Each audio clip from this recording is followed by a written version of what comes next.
இந்த ஏரியாவிலே வத்தாத கிணறு என் கிணறு தான் சார். இந்த கிணறை வச்சு நான் என்னென்ன விளைய வச்சு தெரியுமா? இந்த பக்கம் 500 தென்னை, இந்த பக்கம் 500 வாழை, நடுவுல ஒரு 1000 அடி நீளத்துக்கு வாய்க்கா, இந்த பக்கம் 500 கொய்யா மரம் சார். அம்புட்டி ஆட்டையை போட்டு போயிட்டாங்க சார். சரி அதுக்கு போனாலும் பரவாயில்ல, கிணத்த ஆட்டையை போட்டு வகுத்துல அடிச்சுட்டு போயிட்டாங்களே, என்னால முடியல. பாத்தீங்களா சார், என் கதையை கேட்டு நீங்களே பிம்மி பிம்மி அழுறீங்க பாரு. நான் அதுக்கு அழலடா, வேற எத்தனையோ கேஸ் அட்டன் பண்ணிருக்கேன். வேற வாழ்க்கையில இப்படி ஒரு கேஸ் நான் அட்டன் பண்ணவே இல்லடா. கிணறை காணாமனு ஒரு கேஸ் ஆடா. அதாண்டி கேஸ். போதும்டா. என்ன ட்ரெஸ் கலட்டுறா? ஒருவேளை இவன் கிணறு தோண்ட போறானோ? ஐயாட்ட கொடுத்து சுடல வேலை வெட்டியே போயிட்டான் அப்படின்னு சொல்லிடுறார். ஒரு சின்ன பிரச்சனைக்கு போய் ஏன் சார்?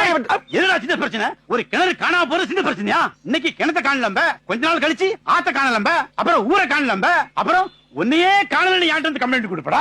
நீ இருக்கிற ஊர்ல நான் இருக்க மாட்டேன்டா, நான் போறேன்டா. இப்படி ஒரு முடிவு எடுத்துட்டா? இந்த ஏரியாவிலே வத்தாத கிணறு என் கிணறு தான் சார்.